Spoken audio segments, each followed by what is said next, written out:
Welcome back, everybody. We are discussing the topic of "and you shall know," as in you shall know the Lord, living in the age of redemption.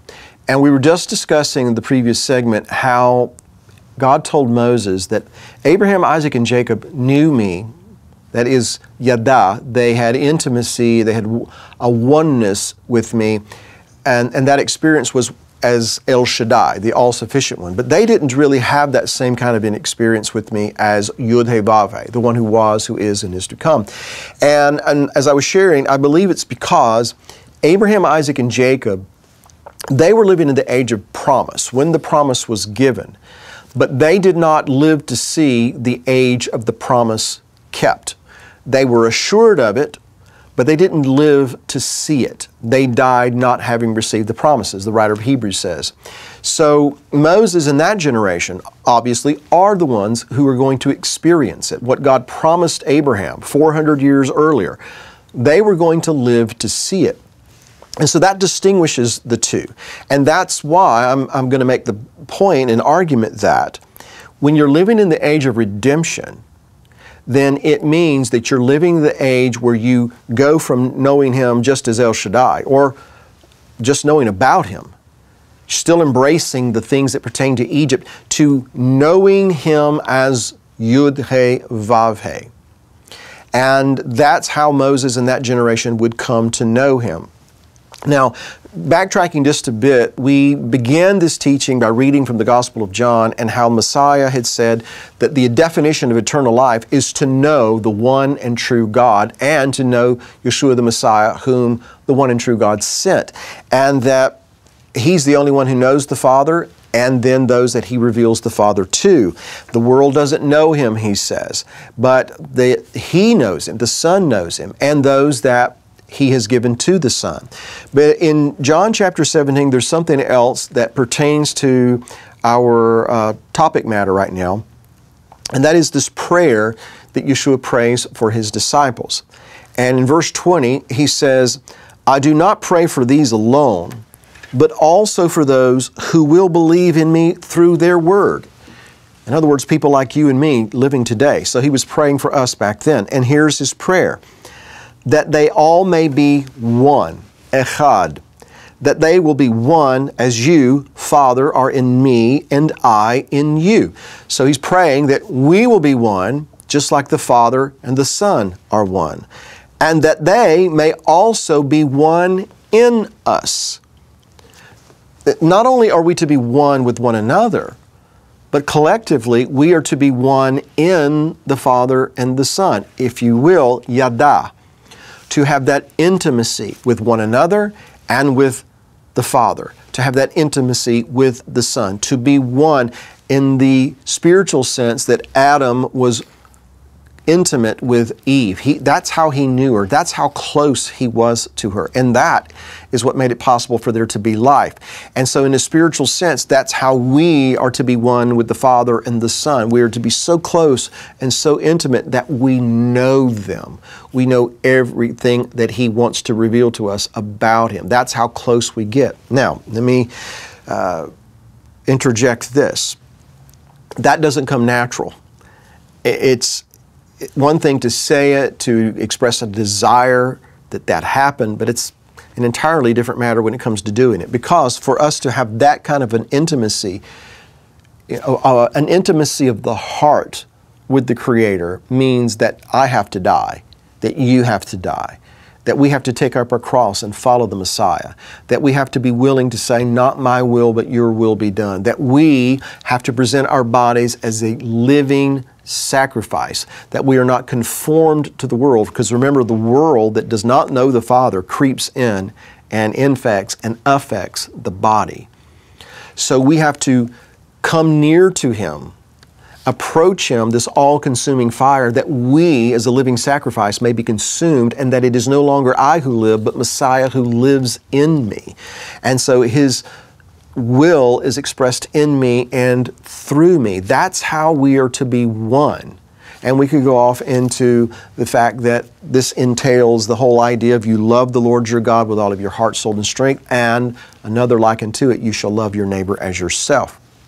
All of those things express this: self-denial, saying no. When it doesn't happen the way you think, how you think, when you think, nevertheless, He is Yud-He-Vav-He.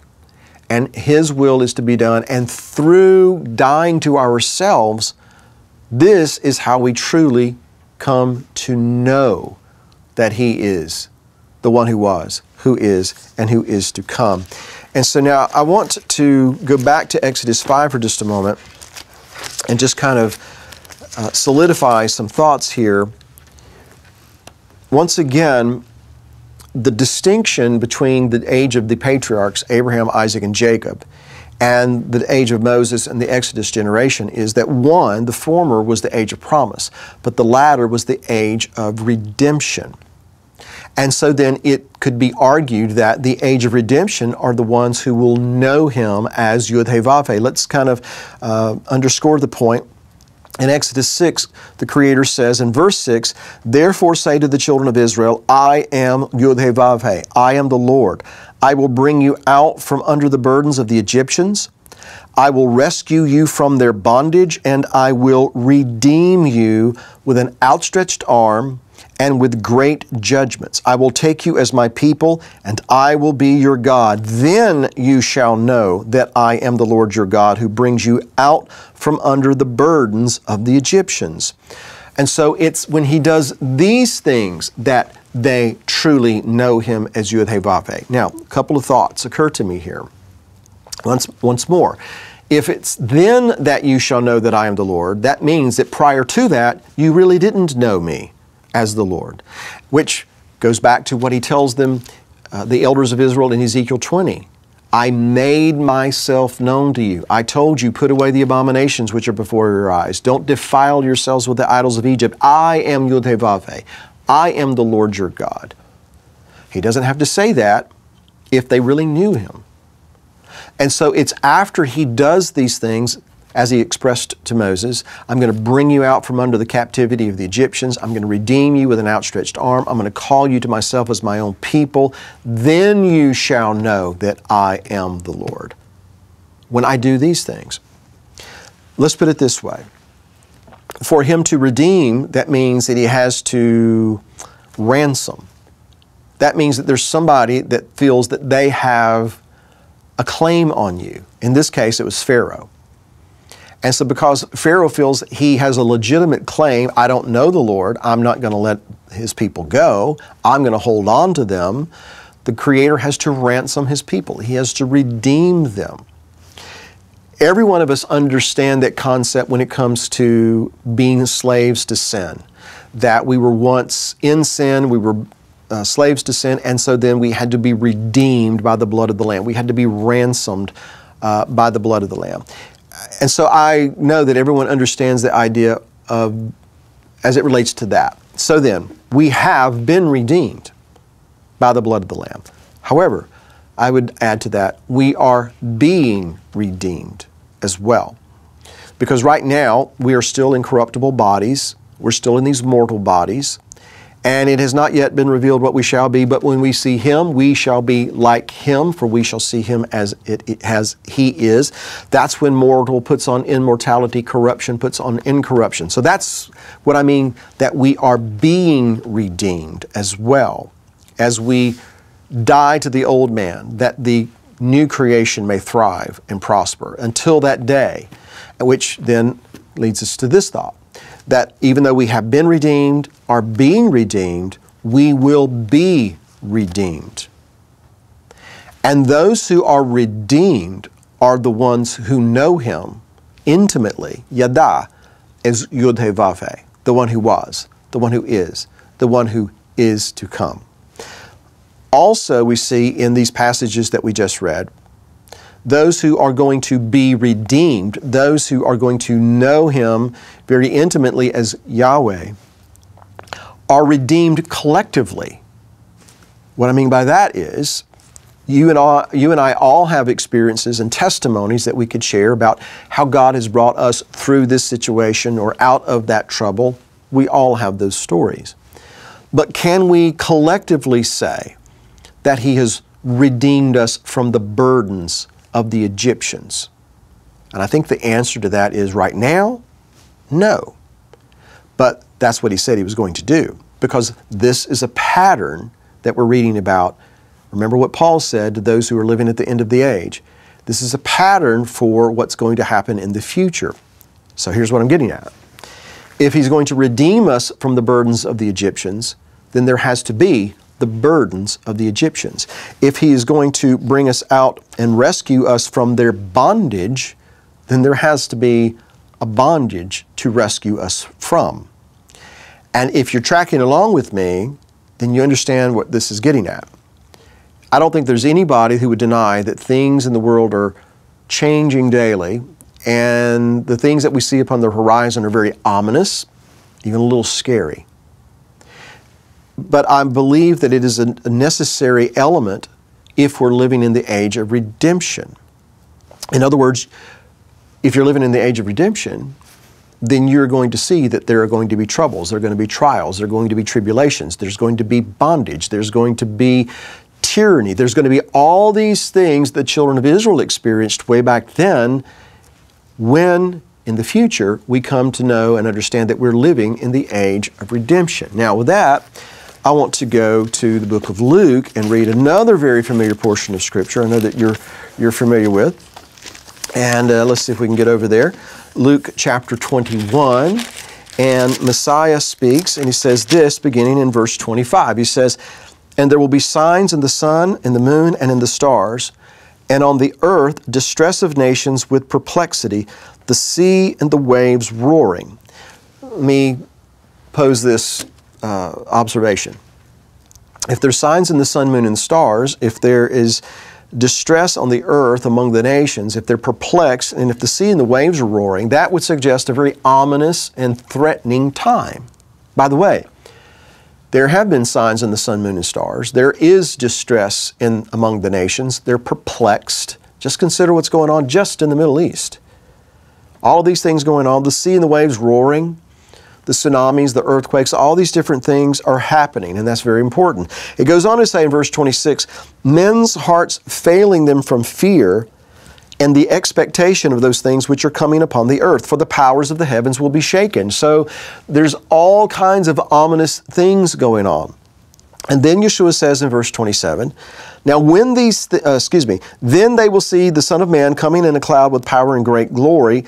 And verse 28, he says, "Now when these things begin to happen," not after they have and they're past, but when they begin to happen. And so would it be fair to say that already we have seen signs in the sun, moon, and stars, distress on the nations, perplexity, the sea and the waves roaring, etc.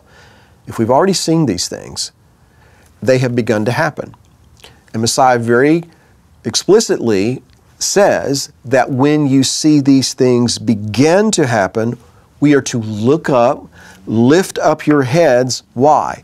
Because your redemption is at hand, or your redemption draws near. It's close. It's at hand. In other words, when you see these things begin to happen, like you and I are seeing them happen, I believe, then we are to know that we are living in the age of redemption. And based on the pattern that we see back in the book of Exodus, if you're living in the age of redemption, if you're living in the time when God is preparing to gather all of His people together, then you're not just going to know Him as El Shaddai, but you're going to know Him as Yud-He-Vav-He. You're going to have that oneness, that closeness, that intimacy with Him as Yud-He-Vav-He. But now, it also means that there's a lot of trouble going on around you. There's a lot of things going on in the heavens, things going on in the earth, among the nations, all these ominous things that if we were to fix our gaze upon them, if we were to focus on those things all the time, if we were to focus upon the tyranny and the burdens of the Egyptians, and by the way, whether you're aware of this or not, you should know this, that metaphorically speaking, God's people live in Egypt. We're living in Egypt right now. And so we shouldn't be surprised to see that there is a Pharaoh who's rising up, and I say that not to pertain to any one person, but just a mindset, a way of thinking that is rising up that recognizes or at least believes that God's people are the problem, and that they're a threat, and that they need to be neutralized, and they need to be segregated, and they need to be suppressed and oppressed, and they need to be, and this is what it's leading to, they need to be in chains, they need to be bound. Their limits have to be set for these people because they're such a threat. And I believe that you don't have to look very far in this day and time to see that that is exactly what has happened. So, if that is, then that's a sure marker that we're living in the age of redemption. When we're seeing all these things swirling around us, we should know, according to what Messiah says, that we're living in the age of redemption. And so then, should we fix our eyes on all of the problems and the scenarios and the conspiracy theories and the black helicopters and the, all these different things, should we be enamored with those things? Should we be focused on those things so much that we forget the admonition of the Lord who said, look up, lift up your head, your redemption's at hand. Know that these things are a sign that you are living in the age of redemption. So I shouldn't be mesmerized by all the things that are going on. I should take note of them. I should recognize them. I should, I believe, properly interpret them.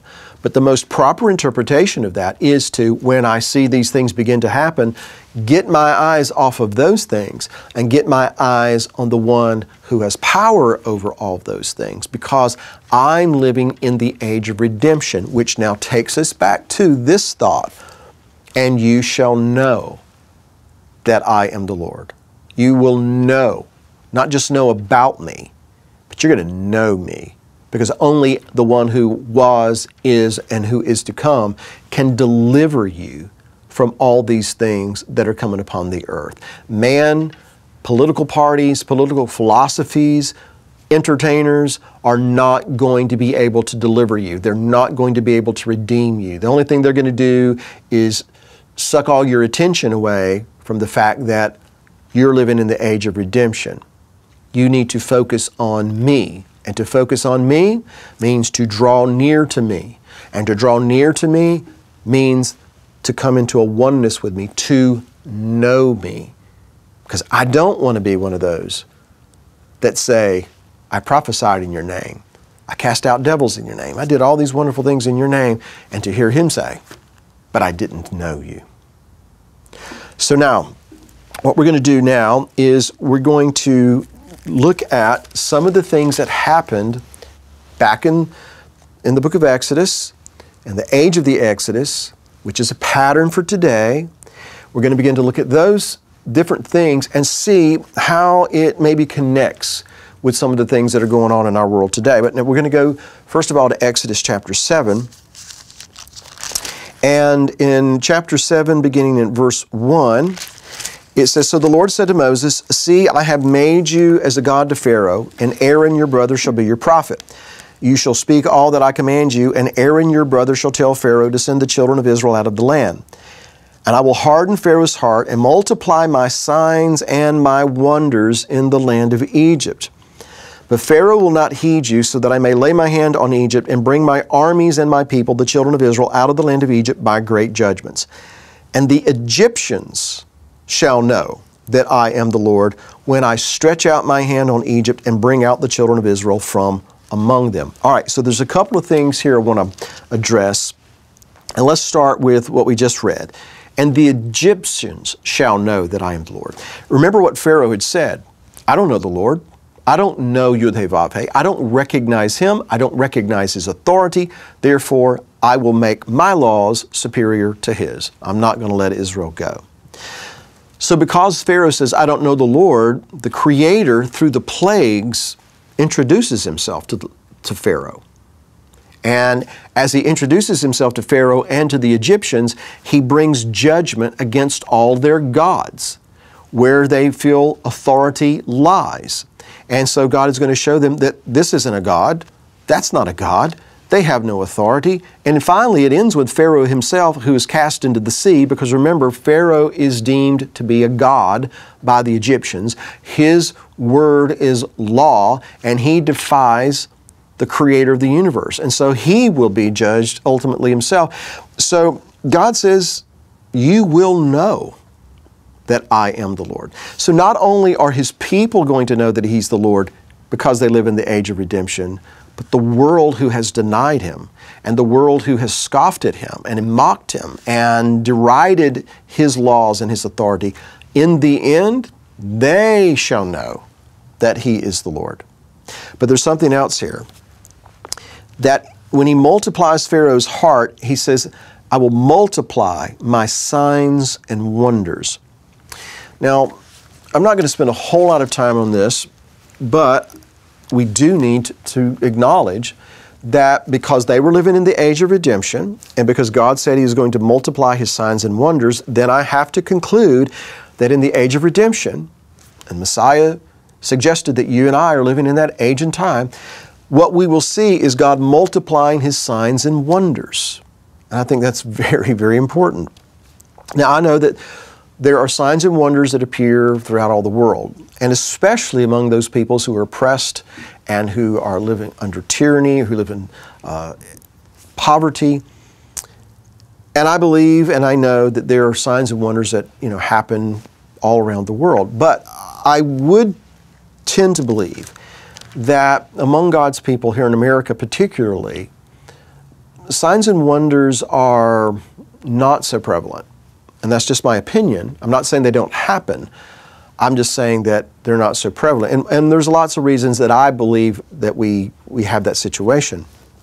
Number one, I believe that we live in a culture where people pursue signs and wonders. In other words, a wicked and adulterous generation seeks after a sign. But we are told that signs and wonders follow after them that believe. So rather than pursuing those things, we're supposed to be pursuing him. And as we pursue him, keeping our focus on him, then these things follow us. That goes back to knowing him as opposed to knowing about him.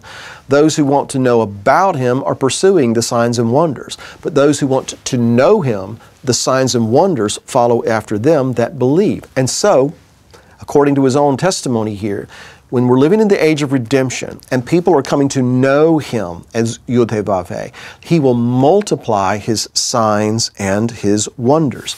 And I tend to believe that this is one of the ways that he attracts the attention of the Egyptians, so to speak. Or let's put it this way. We could make the argument that one of the main reasons that the world doesn't know him is because those who are living here, who claim to know him, aren't the best representations of him. Let me rephrase that. If the world is to know him, that's our job, by the way, to make him known, then it's imperative that we first know him truly.